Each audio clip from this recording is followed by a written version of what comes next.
안녕하십니까, 오영규입니다.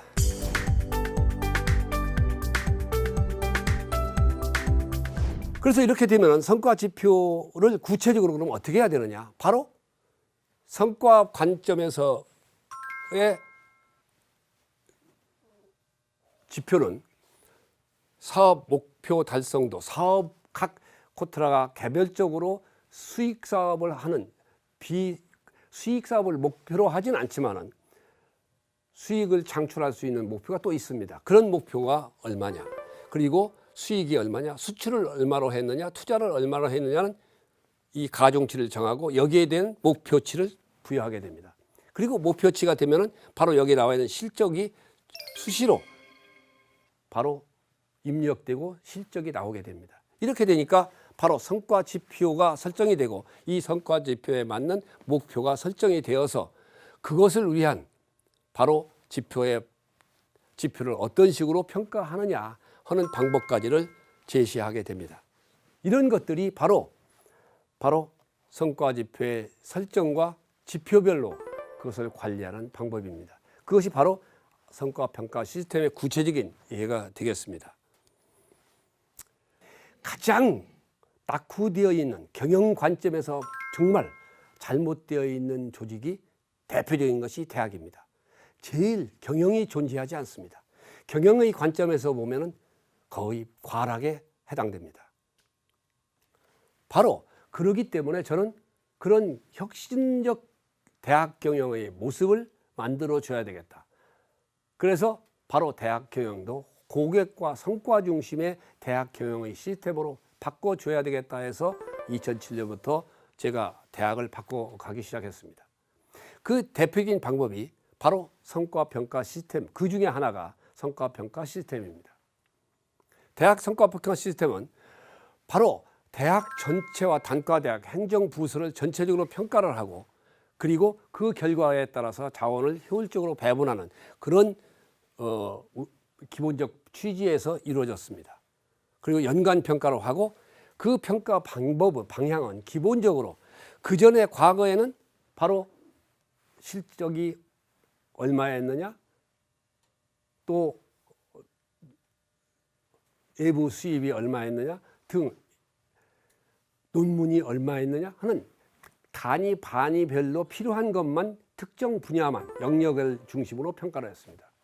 그러니까 과연 교수 개인으로 봐서 나는 얼마를 했으며 이 조직에 대해서 나는 얼마를 기여했는가, 우리 단과대학은 과연 얼마를 기여했는가, 우리 직원들은 과연 이 조직 발전에서 얼마를 기여했는가를 측정할 수가 없습니다. 그래서 한 것이 바로 BSC에 의한 복수 영역의 균형평가 제도를 도입한 겁니다. 앞서 말씀드렸던 코트라서 했던 BSC 관점에서의 대학 평가 시스템을 만들었습니다. 그리고 그전에는 그렇기 때문에 바로 그전에는 일을 끝나고 나서 얼마를 했느냐를 평가했는데 그것이 얼마나 잘했느냐의 평가 관점보다 얼마를 했느냐의 평가밖에 없습니다. 그러나 이것은 목표 대비 개인적으로 목표가 얼마인데 목표 대비 얼마나 달성했느냐 하는 성과 지표별 평가를 하게 됩니다. 그리고 그전의 평가는 1년이 지나고 나면 1년 실적을 평가하게 됩니다. 1년 실적 평가를 하면 해가 바뀌어야 되고 해가 바뀌면 그 자료를 다 입력하게 되면 1, 2월에 한 달에 이루어지지 않습니다. 1, 2월에 됩니다. 그리고 그걸 모아서 또 평가를 합니다. 그렇게 되면 상반기가 돼야 전년도 평가 실적을 집계할 수가 있습니다. 그러면 다 이미 지난 다음에 잘했느냐 잘못했느냐 해서 뭐 하겠습니까? 실시간으로 이루어져야 내가 지금 잘하고 있느냐, 우리 조직이 잘 가고 있느냐, 잘못하고 있느냐를 지금 현재 시점에서 평가를 할 수 있어야 바로 부진한 부분을 보완하고 그렇게 함으로써 조직이 더 발전적으로 갈 수 있는 방법을 찾아야 됩니다. 개인도 마찬가지고 단위 조직도 마찬가지입니다. 그런 면에서 바로 사후 평가가 아닌 목표 대비 평가고 정기 평가가 아닌 실시간 평가로 이루어지게 했습니다. 그리고 그전에는 기관 단위 위주로 평가를 합니다만 이것은 기관과 개인이 연계해서 함께 평가하는 이런 방법이고 또 보상도 그전에는 기본적인 개인별 평가가 안 되기 때문에 바로 나눠 먹기식 보상밖에 되지 않습니다. 우리나라 계급제도 사실은 마찬가지입니다. 그런데 차등 보상이 가능하다.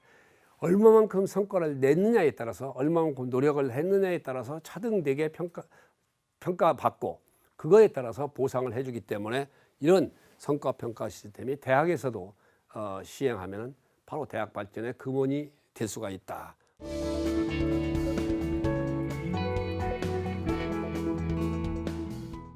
그래서 이 평가는 기본 단과대학의 경우에 어떤 평가를 하냐면 바로 공통지표와 자체지표를 두고, 공통지표는 바로 성과 관점과 고객 관점, 역량 강화 관점, 뭐 이 세 가지로 나눴습니다.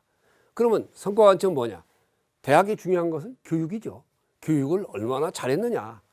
그리고 또 중요한 것은 대학 간, 국가 간 평가, 대학 간 평가에서 중요한 요소는 바로 연구 실적이에요. 논문을 얼마나 썼느냐, 얼마나 좋은 논문을 썼느냐, 그리고 그 논문을 국제적으로 얼마나 인용했느냐, 인용지수가 또 나옵니다. 이런 연구 실적을 얼마나 했느냐, 그리고 국제화를 얼마나 했느냐, 외국인 교수를 끌어들인 것, 외국인 학생을 얼마나 불러들인 것, 외국으로 학생을 나간 게 얼마냐, 이런 것들의 국제화 지표를 또 평가합니다. 그리고 학교도 기본적으로는 돈을 많이 있어야 연구도 잘할 수 있고 좋은 선생을 모셔올 수 있고 또 좋은 사업을 할 수가 있습니다. 그렇게 하기 위해서는 기본적으로 재정이 있어야 됩니다. 그래서 재무적인, 바로 재무를, 돈을 얼마나 모으며 예산을 어떻게 적정하게 쓰느냐 하는 재무적인 측면을 평가를 합니다. 이것이 성과 관점에 있어서의 단과대학의 평가였습니다. 그리고 이제 학생의 만족도, 재학생 만족도, 또 전국적인 만족도, NCSI에 의한 평가, 그리고 연구기관의 평가, 이런 역량 강화 평가를 합쳐서 단과대학의 점수가 됩니다. 이렇게 되니까 기본적으로 어떻게 됩니까? 대학은 교육을 잘해야 되고 연구도 잘해야 되고 국제화도 잘해야 된다. 대학의 평가를 국내에서 하고 있는 외국의 평가 기관들이 있습니다. 각 언론기관이, 몇 개의 언론기관이 외국 전문기관과 평가를 합니다. 근데 국내에서 대학을 전체적으로 평가하는 것은 중앙일보의 대학평가 제도가 있습니다. 매년 합니다. 그래서 제가 동국대학교 갔을 때 동국대학교가 이 성과평가 제도가 안 하고 있고 부진하기 때문에 27등이었습니다. 전국에서. 그런데 나중에 바로 13등, 15등 사이를 했고 지금 아마 10등 내외에서 왔다 갔다 할 겁니다. 그게 왜 그러냐? 바로 이제는 이런 성과관리 관점에서 대학을 바로 고객, 학생을 위하고 또 학생을 위한 대학 운영의 관점에서 정말 성과 중심의 대학으로 바뀌어져야만이 대학이 좋은 평가를 받을 수 있다. 평가의 기본적인 것은 바로 교육과 연구와 국제화가 기본적 점수의 중요한 부분입니다. 그러니까 이걸 중심으로 해서 성과 관리를 해줘야 대학이 발전할 수 있다.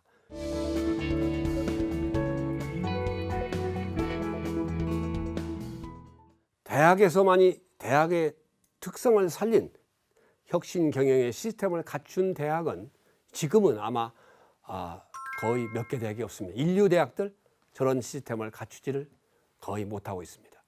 다만 지금 제일 잘 되어 있는 대학은 한두 개 대학밖에 없을 겁니다. 이런 관점에서 대학의 평가 지표를 만들었다. 그래서 이것이 성과관리의 기본적인 성과지표 설계의 중요한 요소다 하는 점을 예시적으로 말씀을 드렸습니다.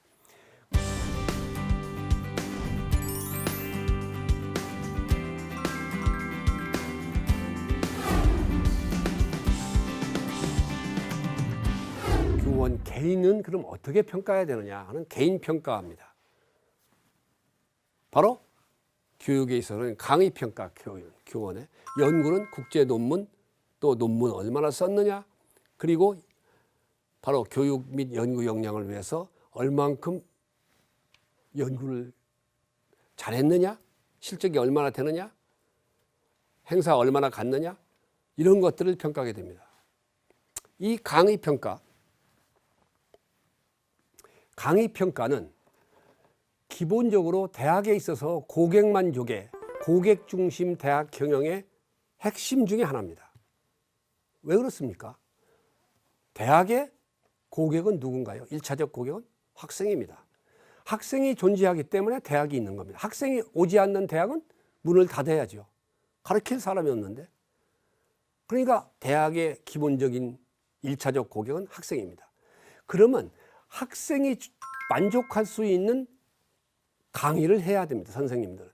선생님들이 자기의 고차적인 강의만 주장하고 얘기한다고 해서 학생들이 만족하지 못하고 학생들이 알아듣지 못하고 학생들이 필요한 강의를 안 해준다면 그 강의는 의미가 없는 겁니다. 그러면 그 선생은 의미가 없는 겁니다. 근데 우리는 지금까지 거의 다 공급자 중심의 강의를 해왔습니다. 그래서 교수가 교수 마음대로 강의만 하는 겁니다. 그리고 강의 평가를 부분적으로만 했지 강의 평가 결과를 공개하지도 않았었습니다. 근데 미국은 어떤가요? 미국은 철저하게 강의 평가를 하고 강의 평가는 모든 학생한테 오픈을 해줍니다. 그래서 학생들이 그 다음에 과목을 선택하고 강의를 선택하게 강의 계획을 짤 때 바로 과목별로 봐서 그 선생님의 강의 평가 결과를 보고 강의 평가가 좋으면 선택할 수 있도록 해줘야 됩니다. 그게 선택 기준 아닙니까? 학생이 고객인데 고객이 만족하지 않는 선생의 선택에서 배제하게 해줘야죠. 근데 우리나라는 그렇게 하는 대학이 지금도 전면적으로 강의 평가를 하고 공개하는 대학이 거의 없습니다. 제가 2007년도에 처음으로 동국대학교를 실시하고 강의 평가를 공개하면서 난리가 났습니다. 그래서 다른 대학에서도 강의 평가 공개하겠다고 한 대학이 일부 있었는데 전면적 공개를 한 대학이 제가 있는 동안에 한 대학도 나오지를 못했습니다. 그 정도로 저항이 셉니다. 그러나 대학은 반드시 강의 평가를 해야 되고 그것은 반드시 고객인 학생들이 볼 수 있는 강의 평가 결과가 돼야 됩니다. 강의 평가는 바로 고객 중심 대학 경영의 핵심적인 요소 중에 하나다. 그래서 바로 교육에 있어서의 강의 평가를 중요시하는 요소로 활용을 했습니다. 앞서 제가 지표의 적절성 평가에 대해서 말씀을 드렸습니다. 제가 동국대학교 있을 때 바로 지표의 적정성 평가에 하는 절차입니다. 총장이 하루 이틀을 꼬박 앉아서 모든 지표를 보면서 같이 논의를 하고 검증을 할 수 있는 의지와 일정 수준의 기본적 자질을 가지고 있어야 됩니다. 근데 이걸 못할 겁니다.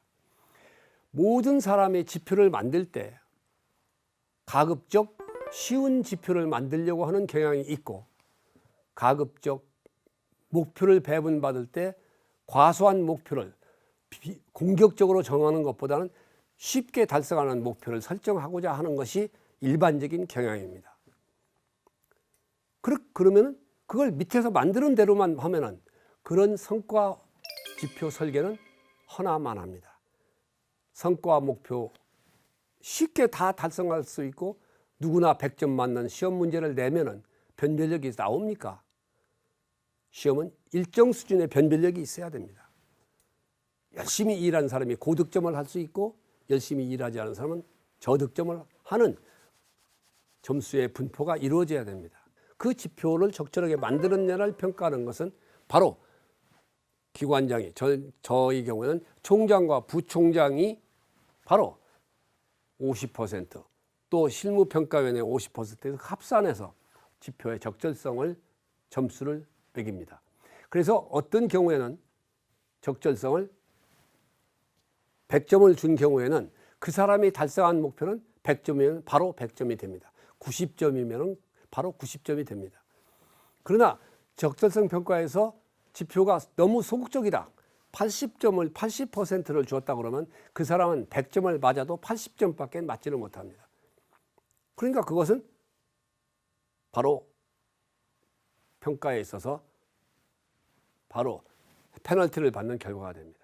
그러니까 그걸 피하기 위해서는 바로 이런 것을 하기 위한 지표와 목표에 대한 조정을 거치게 됩니다. 그런 장치를 하게 하기 위해서 사전적으로 지표의 적정성 평가라는 그런 제도를 만들고 그것을 운영하기 때문에 지표를 만들 때도 사전적으로 너무 그러한 과소 또는 쉬운 지표 중심으로 설정하는 것을 방지할 수도 있다 하는 취지에서 이 적절성 평가가 매우 중요한 거다.